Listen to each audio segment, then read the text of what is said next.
Амансызбы, ардактуу теле көрүүчү, сиз ЛТР каналындасыз. Айтылуу эркиндик 122 дарегинде бүгүн мен Каныкей Бозгунова кожойкелик кылып атам. Өзүңүздөр баамдаганда бүгүн дагы бул даректе көптөн күткөн кадырлуу мейманыбыз бар. Бүгүнкү күндүн дүйшөнү деп айтсак дагы жаңылбайбыз. Анткени ушул сөздүн ичинде бул инсандын кадыр баркы, атак даңкы, наам сыйлыгынын баары жатат деп айтсак болот. Тактап айтканда, Кыргыз Республикасынын эмгек сиңирген мугалими Мадаминов Гапыр агай келди. Агай, саламатсызбы? Студиябызга кош келдиңиз. Сизди убакыт табыш өтө кыйын болду. Ушул эфирге чакырарда сизди ушунчалык убактыңыздын өтө тар экени, графигиңиздин өтө жыш жайгашкандыгын байкадык. Убакыт деп атабыз, ушу негизи эле адам баласы баягы жаш кезде көп убакытты баалабайт экенбиз. Анан кийин улам барган сайын ошол убакыттын кадыр баркын билип, улам көп нерсеге жетишип калсам экен, көп нерсени жасап калсам экен деген бир жанталашып калат экен дегенди угуп жүрөбүз. Сизде дагы ушундай жагдайбы? Анын үстүнө билим берүү министринин кеңешчиси болдуңуз. Бул дагы сиздин түйшүгүңүздү артырып атса керек. Рахмат, Каныкей, алгач ушу студияга чакырып интервью алайын деп жасаган ишиңер үчүн ыраазычылык билдиремин. Анан туура айттыңыз, убакыт өтө маанилүү маселе дегенде, ошол үчүн дагы мынау өзүбүздүн мектепте убакытты рационалдуу пайдалануу деген сабак киргизгенбиз да. Тема бар, атайынчы ошо. Менимче бул жалпы эле адамзатыга, анын ичинде өзгөчө кыргыздарга өтө маанилүү тема да. Бардык нерсенин ысырапкерчилиги бар дегендей эле ушу убакытты дагы үнөмдүү, жемиштүү пайдалануу жөнүндө бизге өтө көп өтүлө турган сабактардын бири болсо керек деп ойлойм. Ошол. Сиз мындай өкүнгөн учуруңуз болгон эмеспи? Жаш кезде ушул убактымды текке кетирип ийдим го деген. Мен жөнөкөй бир сүлүктүү шахт управлениясында иштеген жумушчунун уулумун. Өзүм дагы ошо шахт управленияда жумушчулуктан баштаганмын. Анан ошо жөнөкөй жумушчу болуп жүрүп, анан армияда кызмат кылып жүрүп дагы өтүгүмдүн сагында дайым китеп, анан кийин маалымат болуп жүрдү да. Аскерде постто турганда дагы ошо дайым китебимди алып жүрүп окуп жүрдүм. Менимче өмүрүмдө мен мүмкүн болушунча убакытты пайдаланууга аракет кылдым деп ойлойм мен. Шахтердун баласы экенсиз да демек. Эмне себептен мугалимдик кесипти тандадыңыз? Өзүңүз ошол тармакта иштеп баштаган экенсиз. Мен өзү тандаган кесибим чындыгын айтканда койчулукту тандаганмын да. Мен талааны, тооду, койду, шараккан суу, арча, эркиндик, табигатты жакшы көрөм. Анан атам 11-ди бүткөндө, бирок 11-класста сат ичем бүткөнмүн.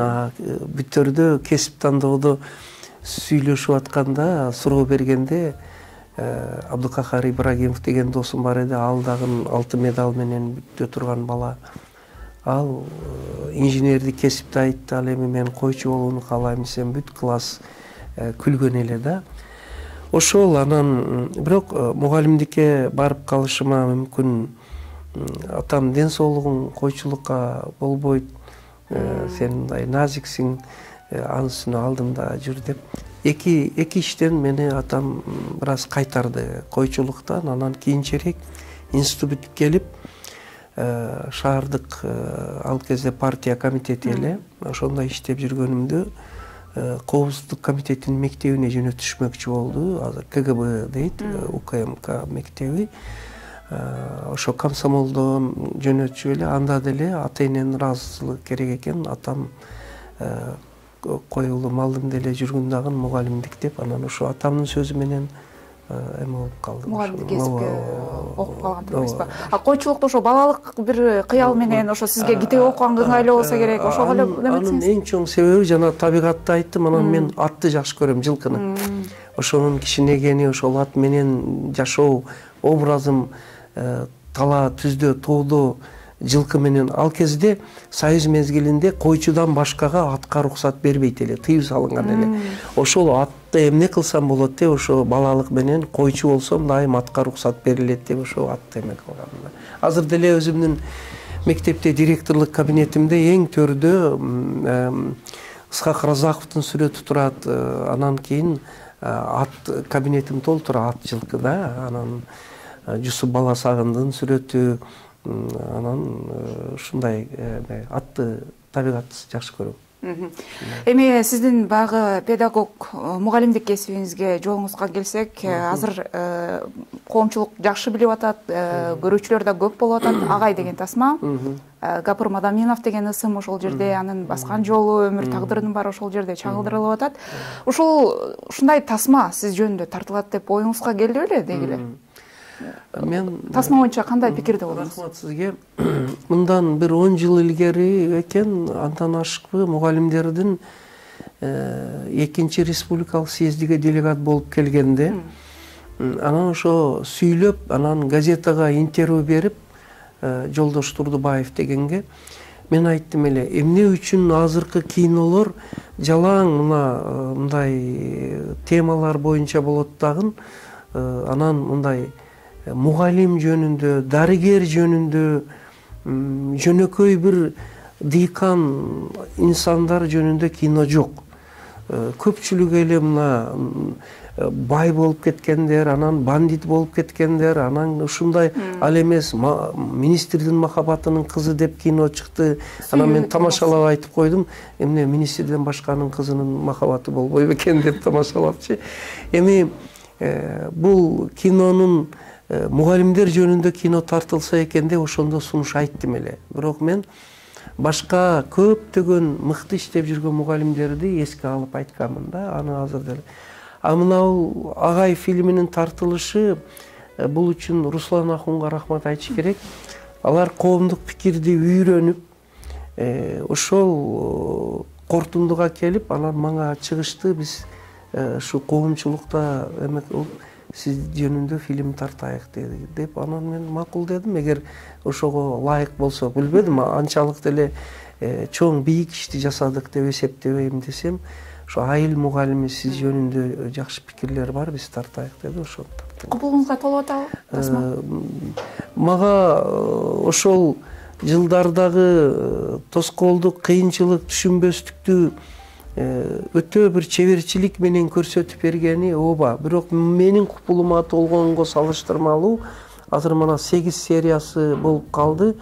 Ар бир сериясыны 1-2-3 күндө эле 400-500 миң адам көрүп атат дагы. Астыдагы бая комментарийлерде өтө көп адамдар пикир жазып атат. Ошого мага караганда элдин купулуна толгону бул кубанычтуу да. Ал эмес азыр мына жолдо келатып дагы окудук. Бирөө жазыптыр. Мен 54 жаштамын, Агай фильмини көргөндөн кийин кайтадан университетке тапшырып мугалим болуп кеттим деп. Кээ бирөөлөр мынтип жазып атат, мен мугалимдикти таштап Россияга кеткен элем. Агай фильмини көрүп, эми мен кайтадан барып мугалим болуп иштегим келди деп.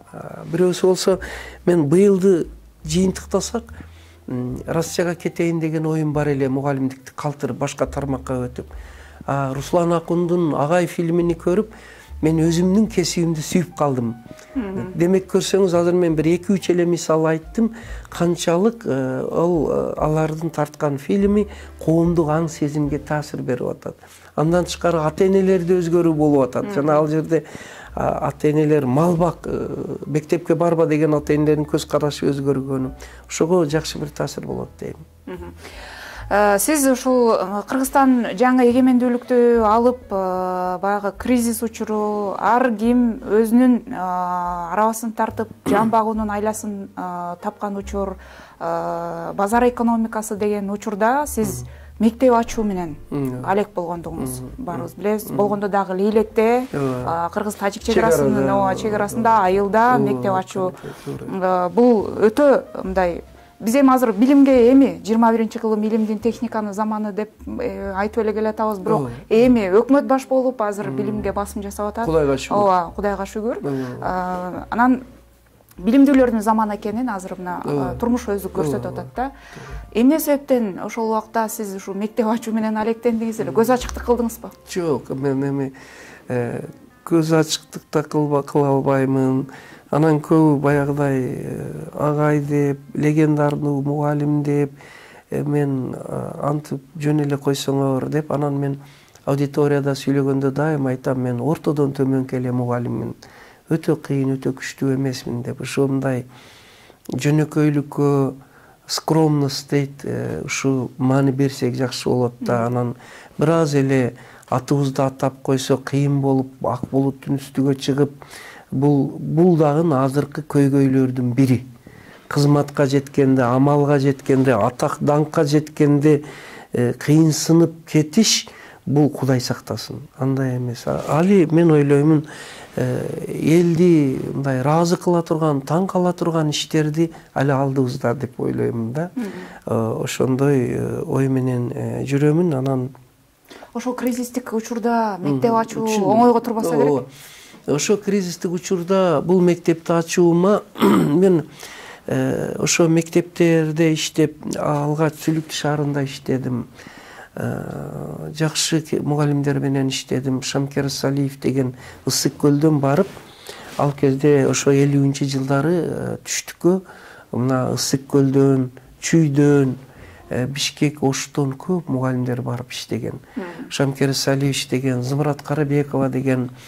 Анда алмаштырып иштетчү да. Алмаштырып эмес, жөн эле бизге жөнөтчү, кадр жетишчү эмес.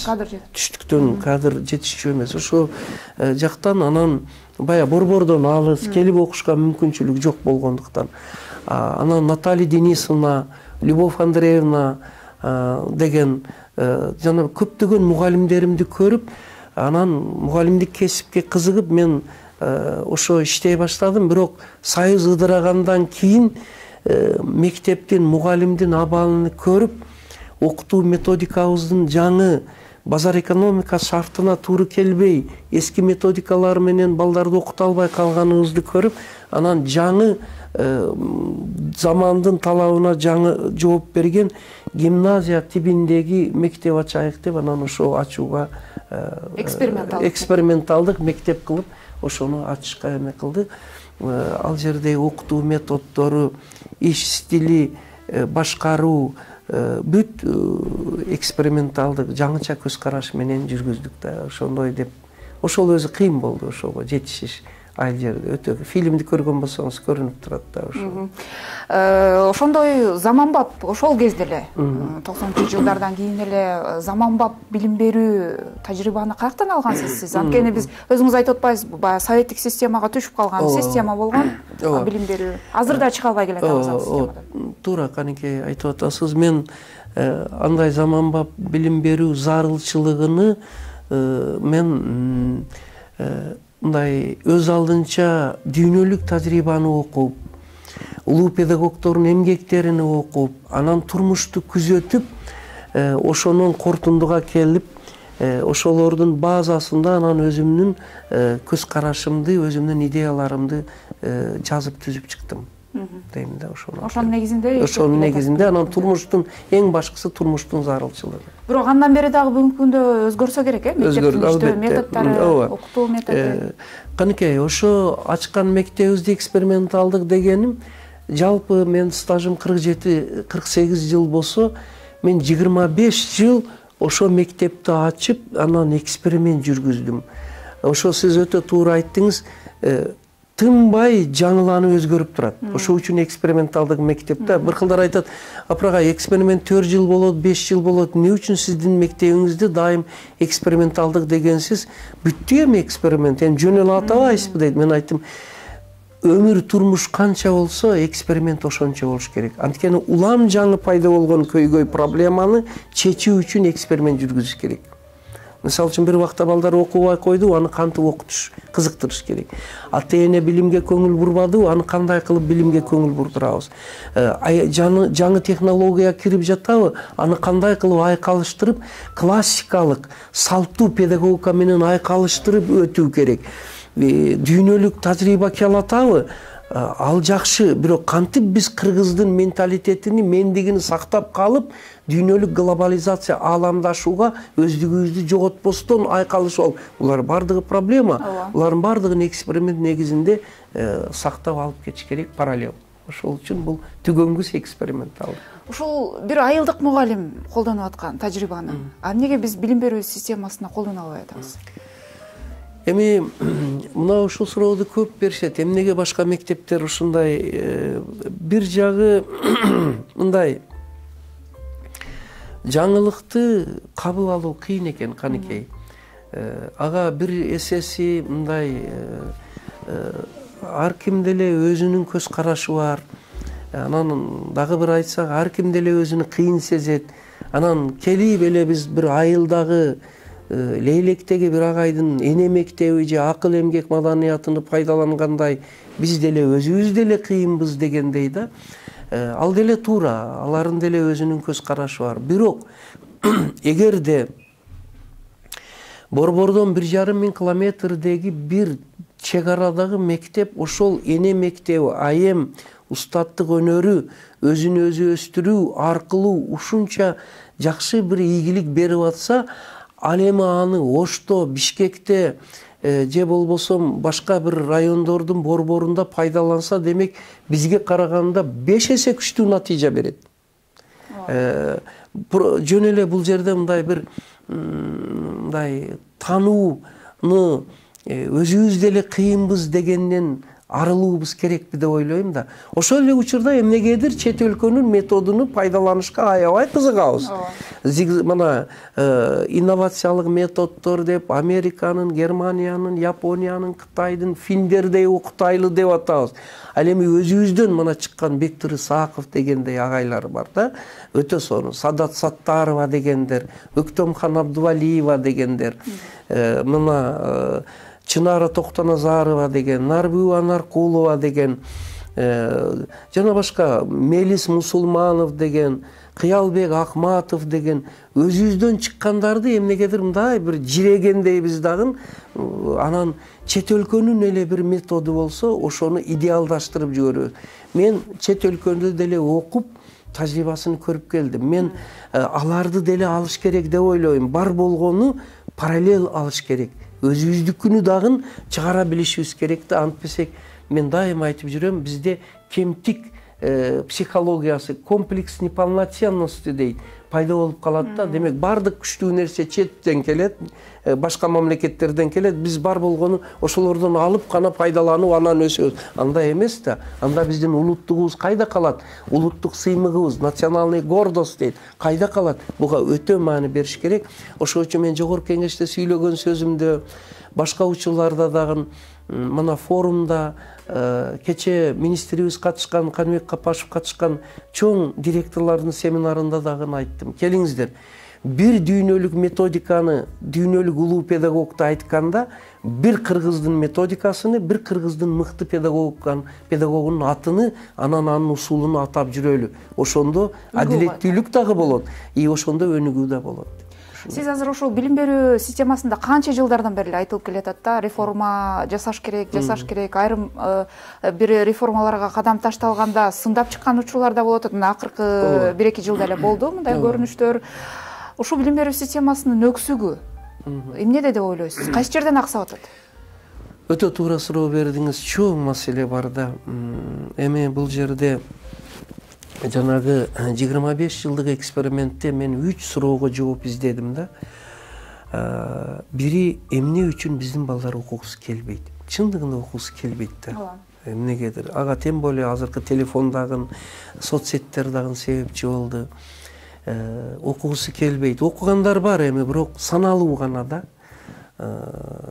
Экинчи бир суроом, эмне үчүн азыр ушунча жакшы мугалимдер көп, бирок көпчүлүк мектеп мугалимдерибиз өткөн сабагыбыз балдарга жукпай атат? Эмне үчүн биз алар кызыга турган кылып окута албай атабыз? Экинчи суроо. Үчүнчү суроо, эмне үчүн ата эне өзүнүн баласынын билимиге кызыкпайт? Анын дептерин ачып көрбөйт, күндөлүгүнү көрбөйт, мектепке барып сабакка катышып отурбайт, жана башка. Ушул 3 суроого жооп издеп, жооп таптым деп ойлоймун. Ошо жооп таап, ошону ишке киргизген үчүн дагы анча мынча биздин мектепте жакшы ийгилик болуп атат деп ойлоймун да. Жооп тапканым кайсы болду? Биринчи жооп таап, ошо ата-энелер сиздер үчүн деген китепти жаздым. Анда ошо ата-энелерди кандай кылып баласынын билимиге кызыктырып алып чыгыш маселеси. Мектеп менен байланыш катары. Экинчиси, балдардын билим алууга кызыкпай коюшунун себептери жана анда кандай кылсак балдар билим алууга кызыгат жана эң башкысы өз алдынча билим алуунун жолун үйрөнөт деп туруп, ошого арнап акыл эмгегин маданияты деген китепти. Мен бул суроолордун жообун китептеримде жаздым. Ар бир суроома бир китеп.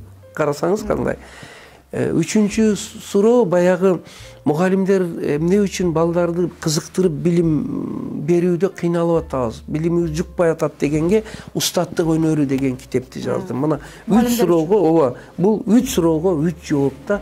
Жана сиз айткан эмне үчүн реформалар көп болуп атат деп мына жакында бир китеп чыкты. Кээ бир өлкөлөрдүн өнүкпөй калуусунун себептери деген. Уккан болсоң, эмнеге өнүкпөйт деген да, мен сөзмө сөз эме. Анын эми көп жооптору, анын ичинде бирөөсү анткени кайсы бир мамлекет башка мамлекеттерди эле дуурай берсе, ал өнүкпөй калат экен. Ал өздүгүнүн күч кубатыга таянып, ал эми дүйнөлүк тажрыйбаны бая мен айткандай айкалыштырганда гана өнүгөт экен. Ошол китептеги эң негизги ойдун бири ушул. Башка мамлекетти туурай берген дегеним туура эле айтып атамбы? Адабий тилде? Ооба, туура. Подражание дейт. Эми ал жактын слепое исследование дейт да. Мен эми кээде орусча айтасыз капыргай деп сындайт, анан мындай ошол орус тилде окуган үчүн ошондой айтышка туура келет да. А кыргызча туурап ошолорду кайталай бериш дагы анчалык туура болбойт экен да. Ооба, дүйнөлүк тажрыйбаны үйрөнүш керек, бирок аны өзүбүздүн шартка ылайыкташтырып, өзүбүздүн көз карашты кошпосок, ар реформаларыбыздагы бир мамлекеттин реформасын биз алып келип киргизебиз десек, анда туура болбой калат. Баягы табигый жер кыртышы тууру келбеген өсүмдүктү кыртышы климаты тууру келбеген жерге өстүргөндөй болуп калат да. Биздин реформалардын бир эмеси ошо башка мамлекеттерди, же Россияны, же болбосо Финляндияны, же Германияны, же Турцияны реформасыны өзүбүздө ишке ашырабыз деген бир терс жагын берип калышы мүмкүн дегендей. Анан экинчи бир себеби, реформаны биз эгер жалаң эле мектепте жүргүзсөк, билим берүүнүн программасы, окутуу методдору да жүргүзсөк, бул аздык кылат экен. Мен тажрыйбадан ынандым. Реформа жүргүзгөндө, билим берүү сферасыны, чөйрөсүнү реформа жүргүзгөндө, анын катышуучуларынын үчөөүнү тең тартыш керек экен. Мугалимди, мектеп менен окуучуларды жана үй бүлөнү тартыш керек экен реформа сферасыга. Ушул үчөөүнү тартып туруп, эгерде оборотко кызматташууга тартканда, ал реформа жакшы натыйжа берет экен деп ойлодум. Азыр сиздин ушул педагогдук тажрыйбаңыздан топтолгон нерселерди Билим берүү министрлиги кабыл алчудайбы? Азыр эми ошо башта өзүңүз айткан Каныбек Капашевичтин анан жогорку кеңеште ал сунуштар түштү, ушу капыргай методдору деп. Азыр ошо кеңешчи кылып кабыл алып, өзүнүн кабинетинде кабыл алды. Мен ошол агай сунуштарыңызды айтсаңыз, жазуу түрүндө берсеңиз деп, анан кече Бишкектеги чоң семинар, конференцияга чакырып уга баштаганыга мындай ыраазы болуп турамын. Дегенкиси эле мына Аскар Чукутаевич Какеев, Ишенгул Болжурованын тушунда дагы Мадаминовдун энелер мектеби, акыл эмгек маданияты колго алынсын деп 7 дубанга кат жазылды эле Ишенгул Болжуров. Бирок эмнегедир бая жогоруда айткан себептер менен мындай кагаз сөз жүзүндө барып калып жүрдү да. Ал эмес жакынкы күндөрдө деле мына Каныбек Исаков деген министрибиз болгон. Ошол киши ректор кезинде Ошмуда чакырып мына агайдын методун окуу жайга киргители деп министр болгондон кийин дагы айтып жүрдү. Алмаз Бейшеналиев Гапыр Мадаминовдун Энелер мектеби программасынын негизинде 7 Дубанда пилоттук мектеп жана балдар бакчасында ачылсын деп буйрук чыгарды. Ошо өңүттөн алып караганда министрлерибизден сөз болот.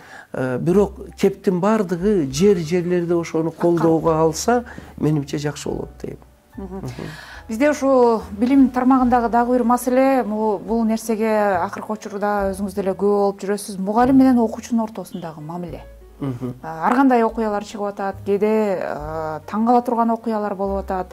Ушул окуучу мугалимди мазактап, же болбосо мугалим окуучуга кол көтөргөн учурлар болгон учурда сиз педагог катары муну кандай кабылдап атасыз? Канекей, өтө мындай талуу, актуалдуу маселени бердиңиз. Мага ушу сурооду көп эле берет. Бая мугалимдин кадыр баркы түшүп атабы, окуучу эле эмес, ата эне келип бакырышып, ажылдашып деп, анан мугалимдин кол көтөргөнү же тескерисинче окуучулардын мугалимге кол көтөргөнү миң өкүнүчтүү. Булардын баардыгы ошо бая үй бүлөндө ата эненин энелер мектебиге тартылып окубагандыгы. Эгер ошо үй бүлөдө педагогикалык маданияттын элементи болсо, мугалимдин эмгегинин кадыр баркын билсе, мугалимге антип доома тартып, андай конфликт болбойт да. Бул бир жагы. Экинчиден, мугалимдерибиздин өзүнүн дагы кесипкөйлүк дараметинин көтөрүлүш керек экендигинин белгиси ошо. Ошо тил табып балдар менен конфликтке барбастан иштей билүү, бул өтө чоң өнөр, чоң искусство болчу. Ошол үчүн мен бул жерде энелер мектеби, ата энелер мектеби аркылуу үй бүлөгө педагогикалык маданиятты киргизүү, экинчи жактан биздин педагогдордун баягы Z поколения, Zoomer поколения, азыркы муун бул башкача муун. Информациялык технология заманы, IT технология заманындагы балдарга илгерки метод менен мамиле кылыш өзү туура болбой калды да. Ошол үчүн мугалимдин дагы заманбап педагогикалык жөндөмүнү өстүрүш керек. Ошондо баягы конфликттер өзүдөн өзү жоюлат деп ойлойм. Үчүнчүсү, окуучуларды, азыркы окуучулардан капа болгон адам өтө көп да. Булар окубайт, анан ташбор, тентек, телефонго кирип кеткен. Мисалы үчүн биздин мектепте телефонго тыюу салбайбыз. Мындай деген сөз бар: тыюу салынган нерсе таттуу болот дейт. Орусча запретный плод сладок дейт. Аны тыюу салыштын ордуга телефондо эң сонун окутуучулук платформалар бар, кошумчалар бар. Тил үйрөнүү, химия, физика, математика, лабораториялык иштер, сабактар. Андан көрө телефонду медиа сабаттуулук аркылуу рационалдуу пайдалана билүүгө үйрөтүшүбүз керектир дегендей да. TikToктон алып чыгып, баягы фильмдерден балдарды селфи кылып, кечкече тартып, анан ошонун алып чыгып, ошого үйрөтсөк жакшы болот дейм. Анан балдардын окубай тентек кылышынын бир себебини мына жерге жазганмын. Биздин балдар билим алуунун методдорго үйрөтүлбөйт экен. Китеп окуунун, тез окуунун жана аны түшүнүүнүн жол жоболорунга үйрөтүлбөйт экен. А үйрөтүлбөгөндөн кийин билбеген балага билим алуу мындай кыйын, тажатма болуп атат да. Билим алуунун романтикалык жолун үйрөтсөк, билим алуунун ушундай бир рационалдуу методдорун үйрөтсөк, бала өзүдөн өзү билимге тартылып кетет. Бая улуу педагогдор айтмакчы, баланын табигаты өзү үйрөнгүсү келет. Бар болгону биз үйрөтө турган нерсени үйрөнүүнүн жолдоруну, үйрөнүүнү үйрөтпөгөндүгүбүз үчүн дагы балдар билимден тажап, анан башка жака кетип атат да. Ушул маселеге көңүл буруу зарыл деп ойлойм. Ушул мектеп, ана жогорку окуу жайы баланы инсан катары баягы коомго даярдап кошуп атат да. Бул жерде ошол терең билим эле жетиштүүбү? Вот, эң туура жакшы суроо бердиңиз. Эми канекей ушул жерде эми мектеп билим бергени жакшы, Жорж дагы билим бергени жакшы, бирок жалаң эле билим менен адам болуп инсан боло албайт экен. Алгач тарбия. Жана мен алгачкы китебим, бая сиз кантип бул ойлор келди дегениңиз, менин 97-жылы Оштон чыккан биринчи китебим, Балтагул Нурмбетов профессор, ошо киши ал кезде абланой эле басмадан чыгышыга жардам берди, бая материалдык жактан. Менин алгачкы китебим Билимдин баалуулугу деген китеп эле. Билимдин баалуулугу. Ал Оштон чыкты. Андан кийин мен экинчи бир китебимди жазмакчымын, бирок анын үзүндүсүнү китептериме киргиздим, Тарбиянын баалуулугу деген. Менин оюмча билимдин баалуулугуга караганда дагы тарбиянын баалуулугу жогору турат. Бул жөндө элде мындай акылмандуулукта мындай сөз бар: аалым болуш оңой, адам болуш кыйын деген. Миң өкүнүчтүүсү азыр эң жакшы чет тилдерди билген, IT технологияны мыкты билген, бирок адамдык сапаттан аксаган жаштар көбөйүп калышы мүмкүн. Ал эмес дагы бир сөз айтылып калды, кечиресиз, аны мен айтсам. Идет парень молодой, компьютерной головой, каменной душой деген сөз чыкты. Мына жаш. Да. Идет парень молодой, компьютерной головой, интеллект высшим уровень, жогорку даражада. Ал эми жан дүйнө, рух байлыгы, адамгерчилиги таштай болгон. Мынауынан Кудай сактасын. Ошол үчүн биз үй бүлөдө дагы, мектепте дагы тарбиянын мазмунуну балдарга жуга турган кылып, аларга марал окуп, насаат айта берип, тажатпастан аларды бир мындай тилини табып, тарбияга кызыктыра турган жол. Карасаңыз, тарбиянын баалуулугу, доллар баалуу, Lexus баалуу, мен айтар элем, алардын бардыгыдан дагы баалуу билим менен тарбия деп. Бар болгону биз ошону тажатпастан балдарга жеткирүү. Ошол өңүттөн алып караганда, мына бир китебимди жаздым, Дастархон четиндеги университет деп. Бул ар бир үй бүлөнү бир университет деп эсептедим да. Анан ата-эне Дастархон четинде балдары менен тарбия жөнүндөгү сухбаттарынын 24 актуалдуу теманы тандап алдык да. Мына ушул темалар өтсө, балдарда тарбия жакшы жолго коюлса, тарбиясы жакшы бала өзү эле окуйт, өзү эле жакшы иштейт, өзү эле жакшы мамлекетке жардам берет, элге жардам берет. Көрсөңүз, тарбия канчалык улуу маселе да. Мына ошол үчүн мына китепте мисал үчүн мынандай бир темалар бар. Бир темалар бар. Ата бабалардын баяны, жети атаны таанытыш. Эми бул өтө жаңылык эмес, жети атаны таанытыш. Жаңылыгы кайсы дегенде, мен бул жерде жети энени таанышты киргиздим.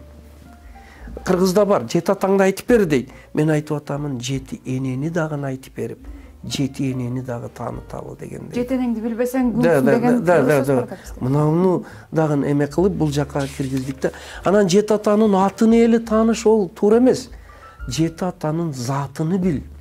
Жети атаң кандай инсандар болгон, адамдыгы кандай, элге кайрымдуулугу, кызматы кандай дегенде, жети атаны, жети энени билген өзүдөн өзү начар адам болбойт. Анткени жети атам шундай болгон экен, мен татыктуу болоюн, адам болоюн деген аң сезим өзү келет дагы. Аны тилде, бакырыштын, тарбиялаштын зарылчылыгы жок. Ал өзүнү өзү тарбиялай баштайт. Энелер мектебиде энелерге басым жасап атканыңыз ушул экен да? Да, ошого басым, ошол жасап басым. Коомдо суроо жаралышы мүмкүн да, эмнеге аталар тарбияда атанын ролу дагы чоң да. Мен ошо ата-энелер сиздер үчүн деген китебимдин бир главасы ата тарбиясы деп, ата тарбиясыга арналган.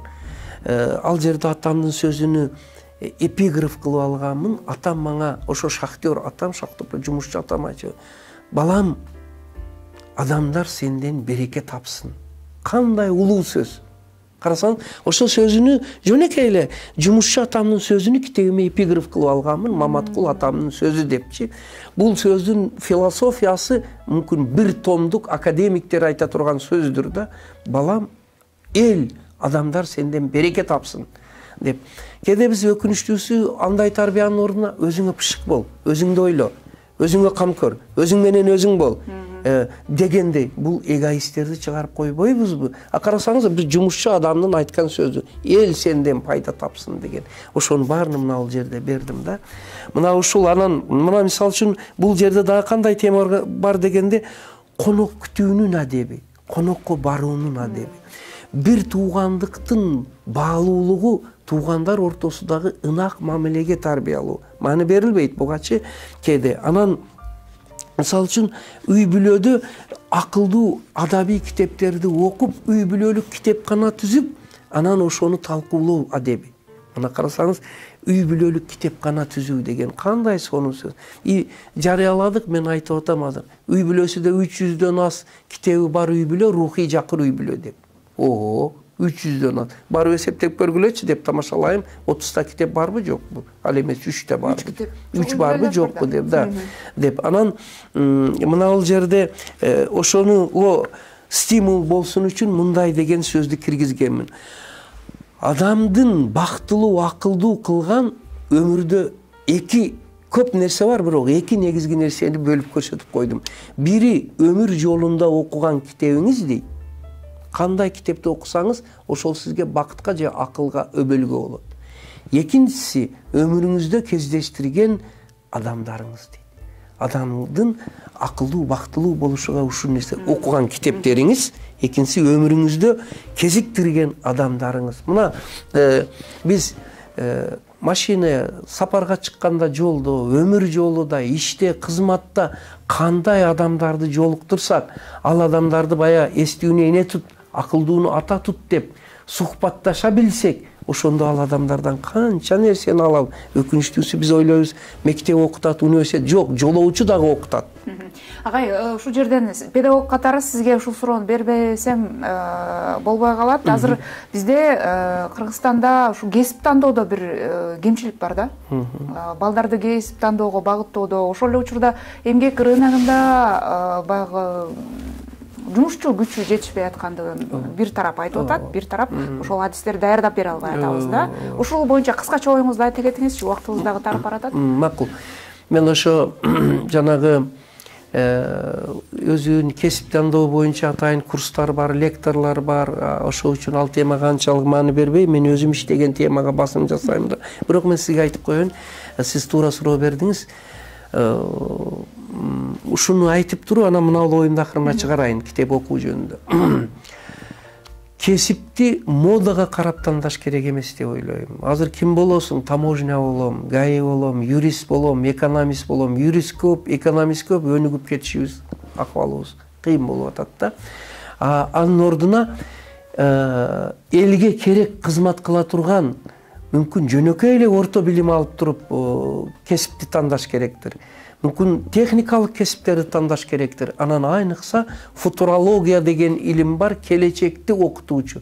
Биз азыркы кесиптер эмес, бүгүнкү кесиптердин көпчүлүгү эрте жоюлуп кетет. Биз келечектин кесибине багыт берип туруп тандашыбыз керек. Азыр жожго кирип жаткан бала мындан кийинки 5 жылда пайда боло турган кесиптерди үйрөнүп туруп, ошого багыт алып, окуу жайдагын ошого ыңгайласа жакшы болот. Кесип боюнча ушул. Ал эми мына мен оюмду акырына чыгарайын деген китеп. Урматтуулар, мен учурдан пайдаланып айтат элем. Келиңиздер, азыр окуган китептерибиз кайсы көп? Мотивациялык китептер. Ийгиликке жетүүнүн формуласы, ийгиликке жетүү, кандай бай болуу, кандай карьера жасоо, мотивациялык китептер. Мен айтар элем, мына Кабуснамени окуйлу, Жусуп Баласагындын Кут алчу билимини окуйлучу, урматтуулар. Манас дейбиз, Манасты окуп чыгалы, ана акылмандыктын кенчи. Ал жерде сөзсүз окуп чыгуу керек.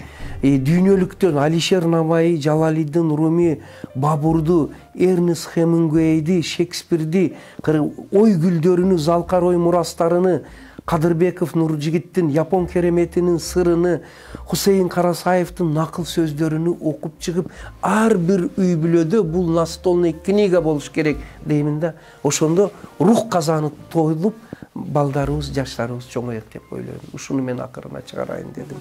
Агай, сиз жанагы мектепти өтө оор кырдаалда ачканда айтпадыңызбы, өтө кыйынчылыктарга туш болдум, анын баары жана агай деген тасмада көрсөтүлүп атат. Ооба, сиздин буга чейинки берген интервьюларыңызда дагы окуп жүргөнбүз.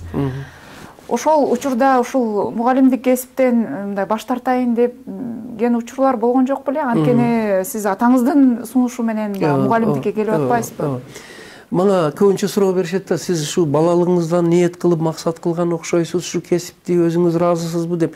Мен ойлоймун, азыр мен эгер койчу болсом деле ушундай эле изденип иштейт элем.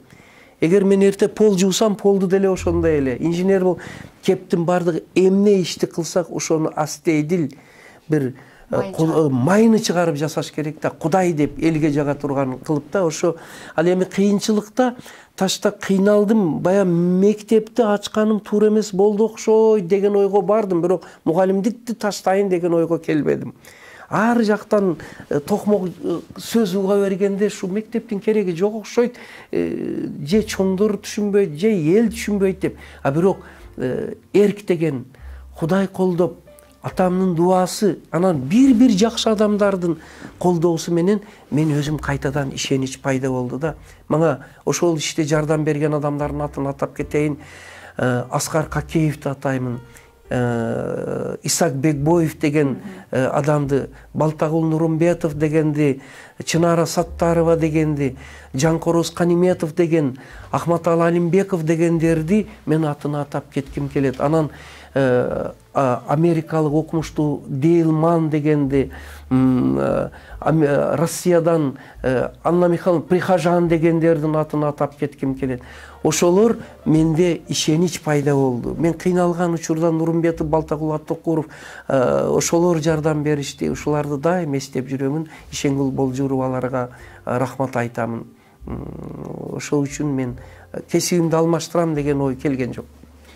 Дүйшөн агайдын ишин уланта турган шакирттериңиз барбы?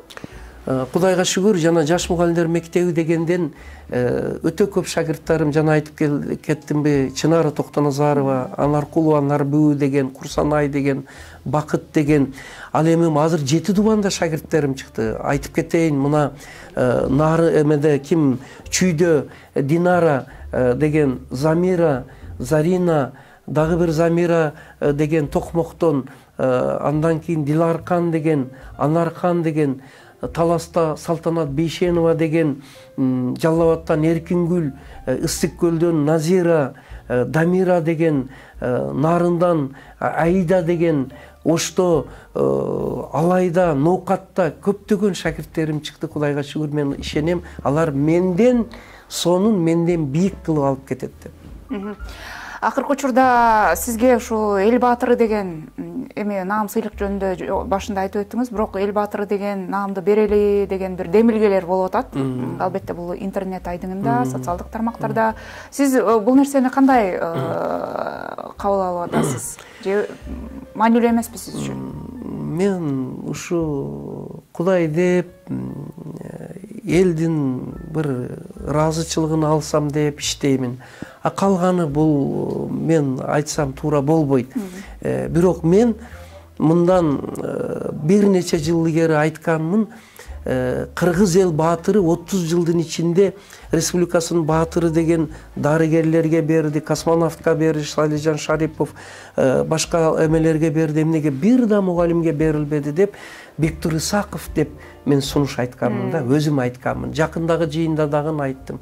Албетте бул жакшы, ушундай бир иштеген адамдарыбызды барыда көзү тирүүсүндө колдоп, сыйлык мактаныш үчүн эмес, сыйлык сыймык анан башкаларга үлгү боло турса, ошо башкалар дагы анан стимул болуп иштесе, ошондо жакшы жемишини берет деп ойлойм. Бирок эң башкысы бул элдин урматы, ишеничи, ошол эң чоң сыйлык деп эсептейм. Соңку суроо болсун. Гапыр агай үйдө дагы ошондой атабы мугалим? Анткени биз көп угуп жүрөбүз да, мугалимдер үйдө дагы балдарын мени карап сүйлө, мага карап жооп бер деген мугалимдик бир сапаттар ошол бойдон. Ал деле туура, мен ошо табигатымда кандай бир жөнөкөй болсом, иште да, үйдө да ошондой. Анан көбүнчө мен балдардымды тарбиялашка убактым өтө аз. Мени карап сүйлө, мындай деп айта албайм. Албетте каталарынан чанча багыттап, анан китеп окууга багыт бердим. Көбүнчө апасы буларды тарбиялады. Мен ойлоймун, менин Кудай деп мектеп ачып, элдин ишиге, кызматыга жарайын деп жүргөнүмдүн өзү балдарыма ошо өзү эле бир тарбия болду окшойт деп. Атанын тарбиясы ошондой болуш керек. Ошондой болсо керек. Анан баардыгына эле киришип отурсам, көбүнчө мен алар менен көп бирге боло албайм. Рахмат агай, тилекке каршы убактыбыз соңуна келип калды. Сиз менен сүйлөшө берсе, тема көп, сөз дагы көп. Анан ушунча убактыңыздын тардыгына карабай, бизге ошо биздин каналга убакыт бөлгөндүгүңүз үчүн, биздин көрүүчүлөр үчүн убакыт бөлгөндүгүңүз үчүн ыраазычылык билдирем. Мен бир көрүүчүлөргө бир минутта кайрылып айтып койсом, дагы бир жолу сиздерге рахмат. Мени чакырып, ушу убагыма ылайыкташылып бул жака чакырганыңыздарга мен элге каалоо айтамын. Şu бардыгыбыз şu Кудайга шүгүр кылалы дагы, şu дүйнө жүзүгө тынчтык тилейли. Илайым дүйнөдө тынчтык болсун, согуш болуп жаткан жерлерде согуш өчүп, чек араларда тынчтык болуп, анан şu жаштар өмүрлүү болсун. Ооруларга Кудай шифа берсин. Анан мынау жетекчилерибиз бардыгы адилеттүү жол менен, туура жол менен бизди жетектесин, биз аларга жардам берели, колдойлу деймин. Элибизге мындай кең пейилдик, bir-birinin ийгилигиге сүйүнө билүү, кубана билүү, жакшылыкты, жаңылыкты мындай колдоп, bir-birибизге таң калып, о, кандай сонун экен, кел шуну бир кол ишке ашыралы деген жайдары ак ниеттик, пейилди тилейт элем, кең даргөйлүктү тилейт элем элибизге, ушуну айтып коеюн дейм. Рахмат, Короз айында айткан тилектериңиз кабыл болсун. Дагы бир жайт ыраазычылык билдирем. Урматтуу телегөрүүчүлөр, ушу менен Эркиндик 122 программасын жыйынтыктайбыз. Аны мен Каныкей Бозгунова алып бардым. Кечиңиз көңүлдүү болсун.